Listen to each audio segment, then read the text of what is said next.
Hello everyone. तो आज मैं आप लोग के लिए लेके आया हूँ क्लास 9th आईसीएससी का जो फर्स्ट चैप्टर है। क्लास 9th आईसीएससी का जो फर्स्ट चैप्टर है उसके इंपॉर्टेंट क्वेश्चंस। अच्छा, हम लोग ने एक सीरीज निकाली है कि हम लोग सभी चैप्टर्स के क्या कहते हैं 8 से 10 यानी 8 to 10 इंपॉर्टेंट क्वेश्चंस करेंगे। क्या करेंगे? 8 to 10 इंपॉर्टेंट क्वेश्चंस करेंगे और मैं दावा करता हूं इससे बाहर एक भी क्वेश्चन नहीं आएगा और ये सारे क्वेश्चंस आपके पेपर में जो आपको फाइनल पेपर होने वाला है जिससे आप लोग 9th पास करके क्या जाओगे 10th में जाओगे, तो प्रमोट होके नहीं जाना है, फर्स्ट आके जाना है। तो हम लोग पूरे क्वेश्चंस करेंगे, ठीक है। तो आप लोग का एक काम करना है कि ये सारे क्वेश्चंस आप लोग को अपने नोट पेपर्स निकाल के राइटिंग अच्छी से बना के और सारे क्वेश्चंस को अच्छे से करके आगे बढ़ते जाना है। क्लियर? चलो जल्दी से बिना कोई भी टाइम वेस्ट किए स्टार्ट करते हैं। अच्छा, यहाँ पे देखो पहला क्वेश्चन क्या कह रहा है। पहला क्वेश्चन यहाँ पे कह रहा है बैलेंसिंग के ऊपर। किसके ऊपर कह रहा है? बैलेंसिंग के ऊपर। देखो बैलेंसिंग के ऊपर मैंने ऑलरेडी बहुत सारी वीडियो बना रखी, लेकिन मैं नहीं कहूंगा कि आप उधर जाइए, मैं यही आप लोग को दोबारा सिखाऊंगा। चलो जल्दी से स्टार्ट करें। देखो इसमें पहले में क्या है, Zn प्लस H2SO4। अच्छा, ये 2 ऊपर लिखा हुआ है, ये मतलब वही उसके नीचे में है स्टोइकियोमेट्री में, और ZnSO4 प्लस H2। कोई भी डाउट यहाँ तक? बिल्कुल भी नहीं। चलो आगे ध्यान देते हैं। अब हमको क्या करना है? बैलेंस करना है। क्या करना है? बैलेंस करना है। देखो यहाँ पे H कितने हैं? 2। यहाँ पे H कितने हैं? 2, यानी HH बैलेंस है तो उसको नहीं छेड़ते। Zn कितने हैं? 1। Zn कितना है? 1। बैलेंस्ड है यार, इसको भी नहीं छेड़ते। S कितने? 1। S कितने? 1। O कितने? 4। O कितने? 4। तो मतलब ये रिएक्शन हमको ऑलरेडी बैलेंस मिली, तो हमारे लिए एक और अच्छी बात है कि अब खाली 5 में से हमको कितनी करनी है? सिर्फ 4 रिएक्शंस बैलेंस करनी है। ये भी बहुत इजी है, तो आप लोग को यहाँ से भी देखना आना चाहिए। देखो केमिस्ट्री जो 9th होता है ना और जो 10th होता है, इसको पढ़ाने वाले तो बहुत है, लेकिन ये नहीं बताते हैं कि हमें क्या पढ़ के आगे बढ़ना चाहिए। क्योंकि जो ये छोटा सिलेबस होता है इसमें बेस हमको मजबूत करना होता है, तो बेस को ही नहीं मजबूत कराता, वो डायरेक्ट क्या कराएगा? आपको याद करवा देगा। तो याद नहीं करना है, हमें पहले बेस को आगे बढ़ाना है और उससे हमें पहले ये जानना है कि हमें पढ़ना क्या है। तो वही मैं आप लोग के लिए इंपॉर्टेंट क्वेश्चंस लेके आया हूं कि आपको यही पढ़ना है, इसके अलावा आपको कुछ भी नहीं पढ़ना है। चलो यहाँ पे ध्यान दे, NH4Cl। देखो पहला क्या है? NH4Cl, ठीक। अच्छा, प्लस CaOH का होल ट्वाइस। क्या है? CaOH का होल ट्वाइस गिव्स आउट क्या है? CaCl2 plus NH3 plus H2O। भाई साहब यही रिएक्शन है, ठीक है, यही रिएक्शन है। अब देखते हैं स्टार्टिंग से क्या क्या बैलेंस है या क्या क्या बैलेंस नहीं है। देखो एक N है, यहाँ पे देखो एक N है, बैलेंस्ड है। इधर कितने H हैं? 4। इधर कितने H हैं? देखो 3H हैं और 2H, यानी टोटल कितने H हो गए? 5H हो गए। इधर कितने H हो गए हैं मेरे पास? 5H हो गए हैं। कोई भी डाउट यहाँ तक? नहीं। इधर 4H है, तो बैलेंस करना है। अभी यहाँ पे ध्यान दें, Cl कितने? 1। इधर Cl कितने? 2। अच्छा एक बात बताओ, अगर इधर 2 Cl है तो अगर मैं यहाँ पे 2 अटैच कर दूं तो क्या यहाँ पे 2 Cl हो जाएंगे? हो जाएंगे ना। तो मैं काम करता हूँ यहाँ पे 2 अटैच करता हूँ, जैसे मैंने यहाँ पे 2 लिख दिया, ठीक है। अब इसका मतलब Cl बराबर हो गए हैं, ठीक है। अब कितने Ca हैं? 1 Ca है। यहाँ पे कितने Ca है? 1 Ca है, ठीक, बैलेंस है। अब ये जो OH का होल ट्वाइस है ना बच्चों, इसका मतलब है कि ये 2 जो है O के साथ भी है और ये 2 जो है ना वो H के साथ भी है। अच्छे समझ आ रहा है? ये 2 किसके साथ साथ है? O के साथ भी है, H के साथ भी है। इसका मतलब यहाँ पे 2 O हैं, 2 H हैं। समझ आ रहा है ना? 2 O हैं, 2 H है। इसका मतलब इधर कितने H हो गए बच्चों? इधर 6 H हो गए। और इधर कितने H है? इधर 5 H है। अच्छा ठीक है, यहाँ तक हम समझ गए। अब यहाँ पे ध्यान दो, यहाँ पे 2 N हो गए हैं ना, पहले 1 N था लेकिन Cl बढ़ाने पर 2 N हो गए। तो मैं काम करता हूँ, मैं यहाँ पे भी 2 लगा देता हूँ, तो यहाँ पे कितने N हो जाएंगे? 2 N हो जाएंगे, ठीक है। यहाँ तक भी हमें क्लियर हो गया है, ठीक है। अब देखते हैं क्या अनबैलेंस्ड हो गया है। और यहाँ पे ध्यान दें, जैसे मान लेते हैं यहाँ पे ऑक्सीजन कितने? 2। इधर ऑक्सीजन कितना है? 1। क्योंकि ये जो बच्चों H के साथ 2 है ना, O के साथ तो नहीं है, तो मैं काम करता हूँ यहाँ पे 2 लगा देता हूँ, ठीक है। तो यहाँ पे कितने O हो गए? दो भी O भी हो गए। अब यहाँ पे ध्यान देते हैं, मेरे पास H देखो N बैलेंस्ड है, बैलेंस्ड है। Cl देखो 2 Cl हो गए, 2 Cl हो गए, बैलेंस्ड है, ठीक है। और क्या बैलेंस्ड है? Ca बैलेंस्ड है, Ca बैलेंस्ड है। ऑक्सीजन कितने हैं? 2। इधर ऑक्सीजन कितने हैं? 2। सब बैलेंस्ड है सिवाय H के। चलो H को भी हम लोग फटाक से देख लेते हैं जल्दी से कि उसको बैलेंस्ड कैसे करना है। आओ यहाँ पे ध्यान दें, यहाँ पे H देखो कितने? 2 3 जा 6, 2 2 जा 4, यानी कितने हो गए बच्चों? 10 H हो गए। इधर H कितने? यहाँ पे ध्यान दो, 2 4 जा 8 और 2 10 H हो गए। अरे यार H भी बैलेंस हो गया। इसका मतलब हमने दूसरे को देखा, H अपने आप बैलेंस्ड हो गया। तो आपको भी यही काम करना है। अगर ऑड इवन का सेम आता है ना तो आप उसको कुछ देर के लिए छोड़ दें, बाकियों को बैलेंस करें, वो अपने आप बैलेंस्ड हो जाएगा। तो ये ट्रिक आप लोग ध्यान रखिएगा, बहुत अच्छी ट्रिक है। चलो आगे ध्यान देते हैं। अब यहाँ पे हमें क्या करना है, PbO2 क्या है, PbO2, Pb क्या है बच्चों, लेड, क्या है, लेड। अच्छा यहाँ पे आया HCl गिव्स आउट, ये क्या है, PbCl2, क्या है, PbCl2 है, प्लस यहाँ पे क्या है, H2O और प्लस Cl2। यहाँ पे क्या था, PbCl मतलब PbCl2 plus H2O plus water था, ठीक है। अब फिर से एक बार बैलेंस करते हैं, चलो ध्यान देते हैं। देखो इधर Cl कितने, दो, तो 4 Cl है यार। तो यहाँ पे अगर मैं 4 लगा दूं तो कोई बच्चा बुरा तो नहीं मानेगा, नहीं मानेगा। तो मैंने क्या किया, यहाँ पे 4 लगा दिया, ठीक है, नो डाउट। आगे ध्यान देते हैं। अब ध्यान देते हैं, मेरे पास इधर H कितने हैं, मेरे पास इधर H है 2, इधर H कितने 4। तो मैं काम करूं यहाँ पे 2 लगा दूं, 4H हो गया। तो देखो यहाँ पे मैंने क्या कर दिया, 2 कर दिया। तो यहाँ पे देखो 2H 4H बराबर हो गए, कोई डाउट नहीं है यहाँ तक। अच्छा अब यहाँ पे ध्यान दो, ऑक्सीजन तो अपने आप बैलेंस्ड हो गया, हमें बैलेंस भी नहीं करना पड़ा। तो ये भी बहुत अच्छी ट्रिक है। तो आप लोग यहाँ पे ध्यान देखिएगा, यहाँ पे 2 ऑक्सीजन हो गए, ठीक है। अब एक Pb है, एक Pb है, 4H है, 4H है, 4 Cl है, 4H है, और 2 ऑक्सीजन है, 2 ऑक्सीजन है। बहुत अच्छे से हम लोग ने बैलेंस कर लिया। तो बैलेंसिंग आप लोग को इसी तरह करनी, आपको एक बार 1 बाय 1 ट्राई करते जाना है, बाकी सब ऑलरेडी बैलेंस्ड हो जाएगा। चलो आगे ध्यान देते हैं। आगे यहाँ पे क्या कह रहा है, Al2O3 plus H2SO4 gives out Al2SO4 का whole thrice plus H2O। Clear. चलो यहाँ पे ध्यान दें। अब फिर से एक बार देखते हैं कौन अनबैलेंस्ड है, कौन बैलेंस्ड है। देखो 2Al बैलेंस्ड हो गया, एल्यूमिनियम को नहीं छेड़ना है, ठीक है। वैसे छेड़ना किसी को भी नहीं है, गंदी बात होती है। यहाँ पे ऑक्सीजन देखो कितने, 3 4 7 ऑक्सीजन है। यहाँ पे ऑक्सीजन देखो, यहाँ पे कितने, यहाँ पे 4 3 12 और एक 13 ऑक्सीजन है। कितने ऑक्सीजन है, 4 3 12 और एक 13 ऑक्सीजन है। चलो यहाँ पे ध्यान दें। तो H को देखते हैं एक बार। H यहाँ पे कितने, 2H है, यहाँ पे 2H है, बैलेंस है। सल्फर कितने, 1, यहाँ पे कितने, सल्फर 3 है। कितने सल्फर है, 3 सल्फर। तो मैं एक काम करता हूं, यहाँ पे 3 कर देता हूं, ऑलरेडी अपने आप 3 सल्फर हो गया। पक्का सही किया, नहीं, क्योंकि बैलेंस हमें इधर नहीं, बैलेंस हमें इधर करना था। तो आप लोग को इधर भी ध्यान रखना है कि आप लोग नंबर कहाँ ऐड कर रहे हो। तो यहाँ पे सल्फर कितने हो गए बच्चों, देखो 3 सल्फर हो गए, 3 सल्फर हो गए, ठीक है। अब हाइड्रोजन देखो कितने हो गए, 3 2 जा 6 और यहाँ पे 2 है। तो मैं काम करता हूँ, यहाँ पे 3 लगा देता हूँ, 3 2 जा 6 हो गए। चलो अब वापस से देखते हैं क्या अनबैलेंस्ड है। एल्यूमिनियम 2 बैलेंस्ड, ऑक्सीजन 3 4 जा 12 यानी कितने हो गए, 12 और 3 15। यहाँ पे कितने, 4 3 जा 12 और 12 और 3 15, बैलेंस हो गया यार। हाइड्रोजन कितने, 6, हाइड्रोजन कितने 6, सल्फर कितने 3, सल्फर कितने 3, तो बैलेंस हो गया रिएक्शन।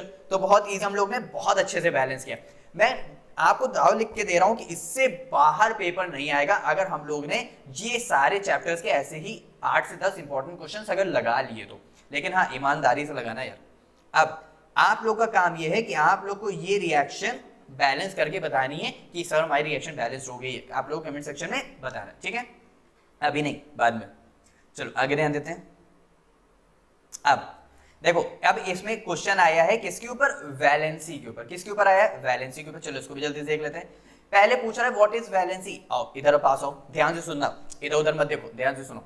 देखो वैलेंसी जो होती है ना, वो सिंपल बस खाली इतना होता है, मेरे पास कोई एक एलिमेंट है, कोई एक एलिमेंट है। सिंपल बताओ मैं कौन सा एलिमेंट ले लूं। चलो मैंने तुम्हारे लिए ले लिया सोडियम, सोडियम ले लिया। अच्छा सोडियम क्या है, 11। इसको किसकी तरह बनना है, इसको बनना है नोबल गैस नियॉन के 10 की तरह। देखो इसका जो सबसे 9th का जो सबसे अच्छा बेस है ना, फिलहाल ये बेस तो फिलहाल 8th क्लास से भी होता है, लेकिन अगर 8th क्लास बीत गया है सो बीता हुआ कल तो बीत गया। अब आने वाले कल पे हम ध्यान देते हैं, तो उसके लिए हमें अपने आंच को सही करना होगा। अब आंच में कैसे सही करेंगे, तो ये ध्यान देना कि 1 से लेके 20 तक, 1 से लेके 20 तक सभी एलिमेंट्स के जो हमारे एटॉमिक नंबर्स हैं, क्या है, एटॉमिक नंबर्स, इनको अच्छे से याद कर लेना। इनको देखो, इसके लिए कोई ट्रिक फॉलो नहीं करना, क्योंकि 8th क्लास भी, 9th क्लास भी और 10th क्लास में भी एटॉमिक नंबर्स जरूर पूछे जाते हैं। तो आप लोग का काम है इसको अच्छे से याद करना, ठीक है। चलो आगे बढ़ते हैं। यहाँ पे ध्यान देते हैं, सोडियम का एटॉमिक नंबर कितना होता है 11, उसको बंदा नियॉन कहते हैं, तो क्या करेगा एक लूज कर देगा, और लूज करने पे कौन सा साइन आता है, प्लस का साइन आता है। अगर लूज करने पे प्लस का साइन आ रहा है तो इसका मतलब कितने लूज करेगा, एक लूज करेगा, तो Na की वैलेंसी कितनी हो गई +1, इसी को बोलते हैं वैलेंसी। अब जैसे एक और लेते हैं सल्फर, सल्फर का एटॉमिक नंबर होता है 16, इसके पास जो नोबल गैस होती है वो होती आर्गन की 18। हमको पास वाली नोबल गैस देखनी, तो ये भी ध्यान रखना। हाँ चलो, अब यहां से यहां तक जाने के लिए क्या करेगा, 2 गेन करेगा, क्या करेगा 2 गेन करेगा, गेन करने पे -2 यानी सल्फर की वैलेंसी 2-। तो ये एलिमेंट्स मेटल और नॉन मेटल्स ये जो फॉर्म हो रहे हैं ना, ये जो एलिमेंट स्टेबल इलेक्ट्रॉनिक कॉन्फ़िगरेशन पाने के लिए वो जो लूज कर रहे हैं और जो गेन कर रहे हैं उसको हम लोग बोल रहे हैं वैलेंसी। क्लियर? इसका मतलब elements combining with their metals and non-metals is known as valency।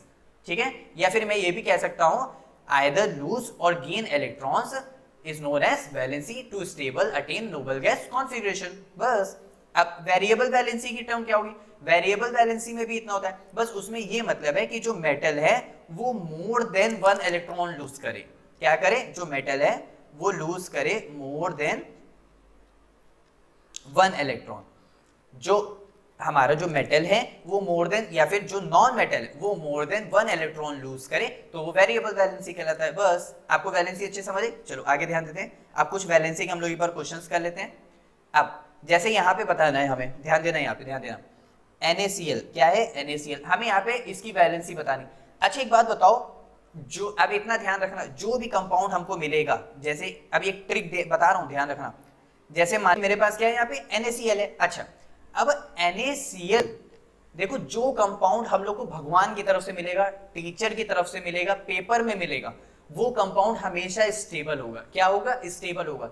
तो जो बगल वाले की वैलेंसी वही उसके जस्ट अपोजिट जो होगी वो उसके मतलब जो लेफ्ट की वैलेंसी उसके जस्ट अपोजिट राइट वाले की वैलेंसी। मतलब जैसे मेरा नेम क्या है, प्रत्युष श्रीवास्तव।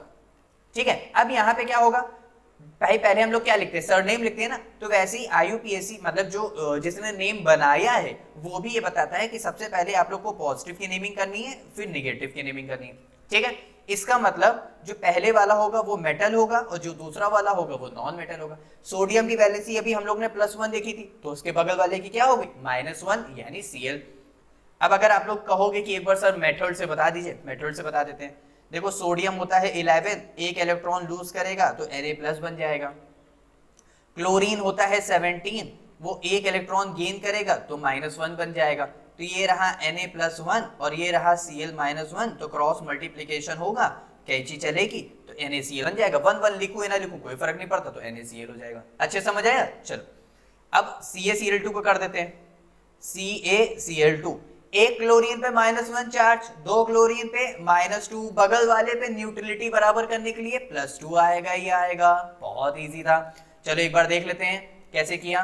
कैल्शियम मान लेते हैं वो कितना होता है 20, मानना क्या 20 होता है यार। तो इसकी वैलेंसी जो होती है वो होती है 2+, क्लोरीन की वैलेंसी होती है 1-, तो Ca2+ Cl1-, कैंची चल गई तो CaCl2 बन गया यार। बहुत इजी था, अच्छे समझ आया। चलो आगे ध्यान देते हैं। तो आप लोग पेन पेपर अच्छे से नोट करते जाना, आप लोग समझते जाना। अब MgO की बात करते हैं। MgO जो वाला नहीं यार, MgO मैग्नीशियम ऑक्साइड। क्या, मैग्नीशियम ऑक्साइड। मैग्नीशियम क्या होता है 12, तो कैसे बनेगा, Mg2+ बनेगा। ऑक्सीजन क्या होता है 8, तो क्या बनेगा O, यहां से इसको हटाते हैं, क्या बन जाएगा यहाँ पे O2-, क्या बन जाएगा O2- बन जाएगा। तो मैग्नीशियम की वैलेंसी अगर 2+, ऑक्सीजन की वैलेंसी 2-, तो क्या बन जाएगा MgO बन जाएगा। ठीक है, बहुत इजी था। चलो अब Al2O3 की बात करते हैं। एल्यूमिनियम 13 क्या हो जाएगा Al3+, ऑक्सीजन 8, अभी हम लोग ने उसकी वैलेंसी देखी O2-, तो Al3+ O2-, क्रॉस मल्टीप्लिकेशन कैंची चल जाएगी तो क्या हो जाएगा Al2O3, उसका चार्ज उधर उसका चार्ज उधर। तो बहुत इजी था। चलो आगे ध्यान देते हैं। अगर ऐसे नहीं कर पाते हो तो इसको ऐसे कर लो, थोड़ा ट्रिक के फॉर्म में देखते हैं। जैसे मान लो Al2O3 है, तो 3 इसकी वैलेंसी चढ़ा दो, 2 इसकी वैलेंसी चढ़ा दो, लेकिन प्लस माइनस का ध्यान रखना। अब SO2 का ध्यान देते हैं। ऑक्सीजन, अब यहाँ पे फंस जाओगे, इसकी और जो SO2 है ना, इसका 2 इधर नहीं दे सकते, यहाँ पे गलत है। चलो ध्यान देते हैं। सल्फर की वैलेंसी कितनी होती है? -2। ऑक्सीजन की कितनी होती है? 2-, तो क्रॉस मल्टीप्लीकेशन होगा, यहाँ पे क्या बन जाएगा? SO क्या बन जाएगा? यहाँ पे ध्यान देते हैं, कैसे क्या बन जाएगा? S2O2, यानी SO होना चाहिए था, तो ये तो ऐसे नहीं हो रहा है, तो अब ये कैसे होगा? इसको ऐसे करेंगे। यहाँ पे ध्यान दो, यहाँ पे इस तरह जो अभी हम लोग ने वेरिएबल वैलेंसी टर्म पढ़ा था ना, सल्फर अपनी वेरिएबल वैलेंसी को शो करता है। देखो, या तो 2 शो करता है, यहाँ पे मैं लिख देता हूं, या तो 2 शो करता है, या तो 4 शो करता है, या तो 6 शो करता है। ठीक है, चलो यहाँ पे ध्यान दें। SO2, ऑक्सीजन की वैलेंसी कितनी होती है? -2, तो 2 2 जा 4। अब मान लो मुझे इसको निकालना है, तो मैंने इसको मान लिया x प्लस -2 -4 हो गया इज इक्वल टू 0। तो x के उधर क्या चला जाएगा? +4, यानी सल्फर की वैलेंसी यहाँ पे कितनी आ गई? +4 आ गई। बस, बहुत इजी था। चलो आगे ध्यान देते हैं। अब यहाँ पे ध्यान दें, कैलकुलेट द मॉलिक्यूलर मास। अच्छा, पहले पूछ रहा है व्हाट इज मॉलिक्यूलर मास। देखो, किसी भी कंपाउंड का टोटल सम करने पे जो मास आता है उसको हम लोग बोलते हैं मॉलिक्यूलर मास। जैसे मेरा वेट, जैसे मान लेते हैं मेरा वेट होगा 60 65 कुछ भी होगा अप्रॉक्स, तो अब मैंने क्या किया, मैंने अपने वेट को मेजर किया, तो मुझे अपना वेट मिल गया। अब वैसे ही मैं किसी कंपाउंड, भाई कंपाउंड मॉलिक्यूल्स तो बहुत छोटे छोटे होते हैं, मैं उनको कहाँ मेजर करने जाऊंगा, तो इसीलिए मैं उनका मास क्या करता हूँ? कैलकुलेट कर लेता हूँ। तो जो पूरा होल मास कैलकुलेट करने पे जो मास आता है उसको मैं मॉलिक्यूलर मास कह रहा हूँ। ठीक है, एक पूरे मॉलिक्यूल का। अब ध्यान देते हैं, जैसे यहाँ पे एग्जाम्पल करते हैं H2O का, H2O। अब जो H होता है बच्चों, वो 1 होता है, उसका मैं मॉलिक्यूलर मास यहाँ पे लिख रहा हूँ। ये थोड़ा सा याद भी करना पड़ेगा, तो इसका कोई इशू नहीं है, लेकिन अब मैं उसको चीज को 8th में भी पढ़ूंगा, 9th में भी पढ़ूंगा, 10th में भी पढ़ूंगा, 11th में भी पढ़ूंगा, 12th में पढ़ूंगा, तो मुझे अप्रॉक्स याद हो जाएगा यार। तो ऑक्सीजन होता है 16। ठीक है, अब ध्यान रखना, जैसे H2O, नंबर और अल्फाबेट के बीच में इनटू का साइन। ठीक, अच्छा, अल्फाबेट और अल्फाबेट के बीच में प्लस का साइन। बस खाली आप लोगों को ये ध्यान रखना है, बाकी सारे मॉलिक्यूलर मास के क्वेश्चंस हो जाएंगे। चलो कैसे करना है ध्यान देते हैं। H का मॉलिक्यूलर मास 1, तो मैं यहाँ पे डायरेक्ट 1 लिख लूं। 1 इंटू कितना है 2, प्लस ऑक्सीजन कितना है 16, टोटल कितना हो गया 18, यानी H2O का मेरे पास कितना हो गया 18। ठीक है, ठीक है। अब CO2 की बात करते हैं। CO2 देखो, कार्बन का कितना होता है 12, ऑक्सीजन का भी हम लोग देखो फिर से आ गया ना, अपने आप याद हो जाएगा यार। तो यानी 12 प्लस, क्योंकि C और अल्फाबेट के बीच में प्लस का साइन, ऑक्सीजन यानी नंबर और अल्फाबेट के बीच में इनटू का साइन, यानी 16 इंटू 2, 16 इंटू 2 32 प्लस 12, 2 2 जा 4, 1 3 जा 4, यानी 44 हो गया। ठीक है, यानी इसका कितना आया 44। ठीक है, अच्छा, NH3 का, नाइट्रोजन का कितना होता है 14, हाइड्रोजन का भी हम लोग ने देखा 1, देखा, ऐसे ही हम लोग को याद हो जाएगा यार। तो अब थोड़ा सा जल्दी जल्दी करें, एकदम स्पीड में। आप लोग को भी ऐसे ही पेपर स्पीड में करना होगा, वरना छूट जाएगा यार। तो 14 प्लस 1 इंटू 3, यानी टोटल हो गया 17। तो यहाँ पे मैं इसको 17 लिख देता हूँ, लिख दिया। ठीक है, अच्छा, NaOH सोडियम का कितना होता है? Na का देखो, Na का होता है 23, ऑक्सीजन का भी हम लोग ने देखा 16, हाइड्रोजन अभी हम लोग ने देखा 1। बहुत सही है। तो यहाँ पे कैसे लिखेंगे? 23 प्लस 16 प्लस 1, ये हो गया 17। 17 और 23 मेरे पास कितना हो जाएगा 40 लिख दिया है, खत्म, फिनिश। कितना आ गया 40 आ गया। NaCl का सोडियम अभी हम लोग ने देखा 23, बहुत इजी है ना यार। हाँ भाई, समझ रहे हो ना यार, इधर उधर फोकस मत रखो, चाहे पकोड़े पे इधर मम्मी और बाहर उस पे मैसेज पे वो सब पे ध्यान मत रखो, इधर थोड़ा सा फोकस कर लो। Cl का कितना होता है 35.5 और सोडियम का कितना होता है 23, तो ऐड करने पे कितना आ जाएगा 0.5, यहाँ पे आ जाएगा 8 और यहाँ पे आ जाएगा मेरे पास 5, यानी कितना आ गया 58.5 आ गया। अच्छे समझ आ रहा है? चलो आगे ध्यान देते हैं। अब यहाँ पे हमारे पास एक नया क्वेश्चन, हम लोग के क्वेश्चन अब फिनिश होने वाले, क्योंकि 8 हम लोग ने क्वेश्चंस बोले, तो हम लोग 8 ही करेंगे, ज्यादा नहीं करेंगे, आपको तकलीफ नहीं देंगे, परेशानी नहीं देंगे, कोई चिंता की बात नहीं है। यहाँ पे ध्यान दें, कह रहा है परसेंटेज कॉम्पोजिशन। देखो, परसेंटेज कॉम्पोजिशन का मैं फॉर्मूला बताता हूं, आप लोग को ध्यान रखना। पहले ऊपर जो लिखेंगे, यहाँ पे लिख देता हूं, परसेंटेज कॉम्पोजिशन का जो फॉर्मूला है ऊपर जो लिखेंगे, मैं इसको ऐसे लिखे याद रखता हूं। ऊपर लिखेंगे सिंगल एलिमेंट, नीचे लिखेंगे total molecular mass, total molecular mass. अब परसेंटेज है तो इनटू हम लोग 100 कर देंगे, ठीक है। अब सिंगल एलिमेंट का क्या रखेंगे, मॉलिक्यूलर मास रखेंगे। अच्छा, मान लेते हैं, सपोज कर लेते हैं ये NaHCO3 है। क्या है, NaHCO3। मुझे इसमें सोडियम का परसेंटेज कॉम्पोजिशन आप बताइए, तो कैसे बताएंगे। सोडियम का मॉलिक्यूलर मास ऊपर 23 अपॉन में, उस पूरे कंपाउंड का मॉलिक्यूलर मास नीचे रखना है। कैसे रखेंगे, ध्यान देते हैं।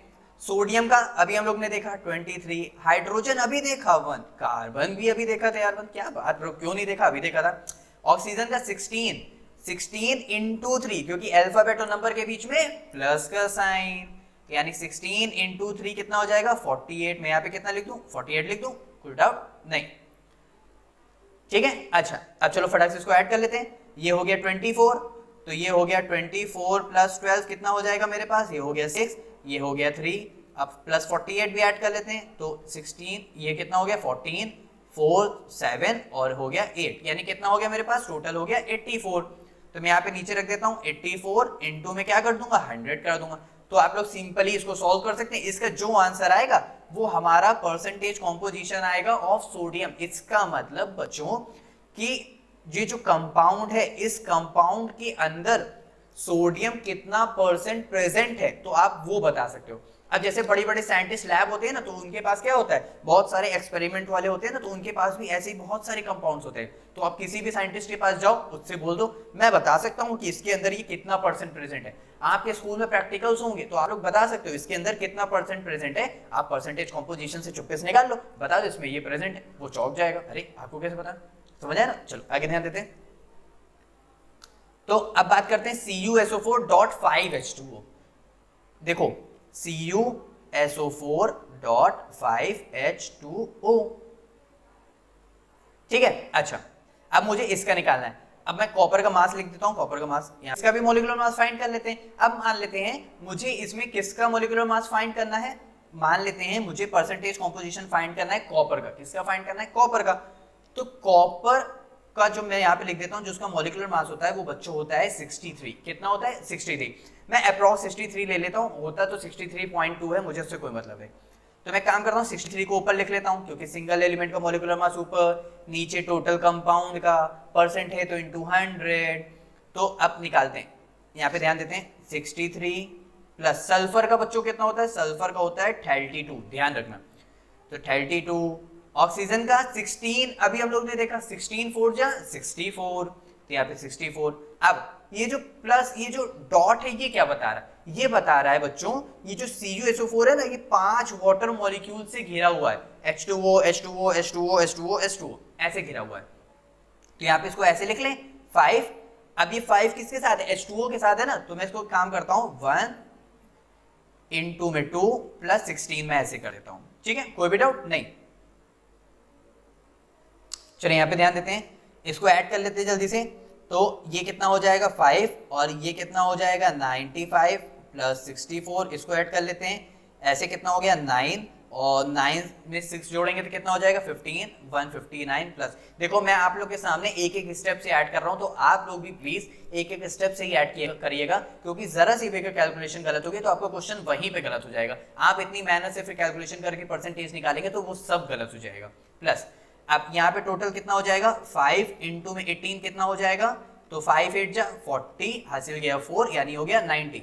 यानी मैं इसमें क्या ऐड कर दूं, 90 को ऐड कर दूं। 90 को ऐड कर देंगे तो क्या आ जाएगा, यहाँ पे ध्यान देते हैं, यहाँ पे हो जाएगा 9 9 5 14, हासिल गया 1, यानी 249। कितना हो गया 249। इसका मॉलिक्यूलर मास कितना है 249, तो मैं यहाँ पे लिख दूं इसको बड़ा बड़ा 249 इंटू में 100। कोई भी डाउट यहाँ तक नहीं है, तो अब आप लोग यहाँ से कॉपर का इजीली परसेंटेज कॉम्पोजिशन फाइंड कर सकते हैं। क्लियर, कोई भी डाउट यहाँ तक नहीं। तो अब मैं आप लोग को देखो, मैं आप लोग को लिख के यहाँ पे लिख के दे देता हूँ। देखो कैल्शियम का होता है 40, इसमें कार्बन का हो गया, ऑक्सीजन का हो गया। Fe का जो मेरे पास होता है वो होता है 52, और ऑक्सीजन का हो गया, नाइट्रोजन हो गया 14, हाइड्रोजन हो गया, नाइट्रोजन हो गया, सबका हो गया। तो अब बाकी आप लोग मुझे इन तीनों का मॉलिक्यूलर मास कैलकुलेट करके बताइएगा कमेंट सेक्शन में कि आप लोग का आंसर क्या आया, जल्दी से बताइएगा। चलो आगे ध्यान देते हैं। अब इसमें कह रहा है मैच द कॉलम, कह रहा है क्योंकि हम लोग ये पेपर मैच द कॉलम भी आते हैं ना, तो हम लोग उनको भी कर लेते हैं। इसमें कह रहा है right the chemical formula with their corresponding names. अच्छा H2O वाटर, अरे सही है यार। कार्बन डाइऑक्साइड CO2, ये भी सही है। NH3 अमोनिया, ये भी सही। सोडियम, अरे ये तो एकदम सही से इन्होंने एकदम सही से दे रखा हुआ है। यानी water H2O, CO2 carbon dioxide, NH3 ammonia gas होती है बच्चों, NaOH सोडियम हाइड्रोक्साइड एक बेस होता है, NaCl सोडियम क्लोराइड जो हम लोग के घर में नमक होता है। आपके नमक में आयोडीन है ना। चलो अब वैलेंसी से आइडेंटिफाई करना है, चलो कर लेते हैं। सोडियम की वैलेंसी +1, हाँ एकदम सही है, अभी हम लोग ने देखा था। कैल्शियम की वैलेंसी +2, ये भी एकदम सही है, अभी हम लोग ने देखा था। क्या होता है? +2 सही है। मैग्नीशियम भी +2 में होता है। एल्यूमिनियम +3 में होता है। क्यों? एल्यूमिनियम 13, इसके पास नोबल गैस कौन सी होती है? नियॉन की 10, तो इसके जैसा बनने के लिए 3 लूज करेगा, कर दिया उसने। सल्फर कितना होता है? 2, 4, 6, ये भी सही, क्योंकि सल्फर अभी वेरिएबल वैलेंसी शो करेगा। अभी हम लोग ने ऊपर देखा था कि नहीं देखा था? ध्यान आ रहा है ना? तो इसीलिए कह रहा हूं इधर उधर मत देखो, एक जगह फोकस रहो। आज ये हम लोग का चैप्टर एकदम फिनिश्ड हो जाएगा। इसके बाद हम लोग को ये चैप्टर मतलब देखना ही नहीं पलट के, सिर्फ ये क्वेश्चंस को एक बार रिवाइज करना है, उसके अलावा हमें देखना ही नहीं है। मैं कह रहा हूं ना, दावा दे रहा हूं कि जो है हम लोग के पेपर में इससे बाहर नहीं आएगा। चलो आगे करें। अब यहाँ पे क्या बैलेंस इक्वेशन करनी है। बैलेंस इक्वेशन अभी हम लोग करके आए थे, आप लोग को ध्यान रखना। अच्छा इसमें कह रहा है which of the following is a balanced chemical equation. यार देख लेते हैं कौन सी बैलेंस्ड है। अच्छा अभी हम लोग ने NH4 वाली करी थी तो बैलेंस थी, PB वाली भी करी थी बैलेंस थी, Al2 वाली भी करी थी, अभी हम लोग ने ऊपर करी थी तो बैलेंस थी। Fe को देख लेते हैं, एक Fe है, एक Fe है, 2 H है, 2 H है, एक सल्फर है, एक सल्फर है, 4 ऑक्सीजन है, नहीं 6, 7 ऑक्सीजन है, तो ये बैलेंस्ड नहीं हुई है। चलो यहाँ पे ध्यान देते हैं, यहाँ पे एक Cl है, नहीं ये भी बैलेंस नहीं है, तो ये भी बैलेंस नहीं है। अच्छा यहाँ पे अभी कोई भी बैलेंस नहीं है, तो हमें सारी बैलेंस करनी, तो यहाँ पे ये क्वेश्चन यहाँ पे क्या हो गया? रॉन्ग हो गया। चलो अब यहाँ पे बात करते हैं molecular mass of H2SO4। H2SO4 H का हो गया 1, सल्फर का हो गया 32, ऑक्सीजन का हो गया 16। चलो वैल्यूज पुटअप कर दें, तो 1 × 2 + 32 + 16 × 4 64, टोटल हो जाता है 98। यानी कितना हो गया मेरे पास? 98। क्लियर, समझ आए? चलो अब valency of chlorine NaClO3 find कर लेते हैं। NaClO3 इसकी हमें बैलेंस करनी, चलो बैलेंस कर लेते हैं। जिसकी बैलेंस कर देखो, जिसकी भी फाइंड करनी है तो उसको मान लिया करो x। सोडियम की +1 + x, ऑक्सीजन की कितनी होती है? -2, तो 3 2 जा 6, तो यहाँ पे -6 = 0, तो यहाँ पे x = 6 उधर जाएगा तो प्लस में, 1 उधर जाएगा तो माइनस में, कितना आ गया? 5 आ गया। देखो यहाँ पे कहीं 5 दिख रहा है? हाँ ये ऑप्शन दिख रहा है ना, करेक्ट हो गया, बहुत simple. Percentage composition of oxygen यानी CaCO3, कैल्शियम का 40, कार्बन का 12, ऑक्सीजन का 16, 3 जा 48, तो ये मेरे पास ये 60 हो गया, ये 100 हो गया, 100 हो गया, ठीक है। तो 100/48, क्योंकि ऑक्सीजन का है ना इसलिए। ऑक्सीजन है कितने? 3, तो तीनों ऑक्सीजन के एक साथ निकालेंगे, अकेले ऑक्सीजन का क्यों निकालेंगे? तो हो गया 600, ठीक है। तो यहाँ पे कितना हो जाएगा? मैं मान लेता हूँ 1 2 3 4 हो गया, और यहाँ पे 48 हो गया, ठीक है। अब अगर मैं मान लेता यहाँ पे 50 होता तो 20 टाइम्स कुछ चल जाता, यानी ये अप्रोक्स यहाँ पे कुछ 50 टाइम्स या 40 टाइम्स ही कुछ ऐसे ही जाएगा। तो हम लोग ने कुछ वैसे समझ लिया है, समझ गए? चलो आगे ध्यान देते हैं। तो आप लोग मुझे इसका आंसर कमेंट में कैलकुलेट करके बताना, मैं इसको परफेक्टली कैलकुलेट करके नहीं बता रहा हूँ, मैं सिर्फ अप्रोक्स अंदाजा बता रहा हूँ, तो आप लोग मुझे कमेंट सेक्शन में बताना, ठीक है। चलो आगे ध्यान देते हैं। अब हमारे पास एक लास्ट क्वेश्चन बच्चों बचा हुआ है, कौन सा है? लॉ ऑफ कंजर्वेशन ऑफ मास। ये बहुत बार पूछा गया है। चलो कैसे करना है? देखो लॉ ऑफ कंजर्वेशन ऑफ मास में हमें इतना करना है, जैसे हमारे पास एक रिएक्शन है A + B gives out C + D। हमारे पास एक ये सिंपल सी रिएक्शन है, मैंने अपने मन से लिख दिया। तो अगर इसके 2 मोल, इसके मतलब इसके 2 और ये 2, अगर रिएक्टेंट और प्रोडक्ट साइड अगर बराबर है, द सम, मैं यहाँ पे लिख देता हूं, the sum of reactant and product are equal, then it is known as law of conservation of mass. ठीक है, इसमें एक और पॉइंट आता है, एनर्जी या फिर मास can neither be created, energy can neither be created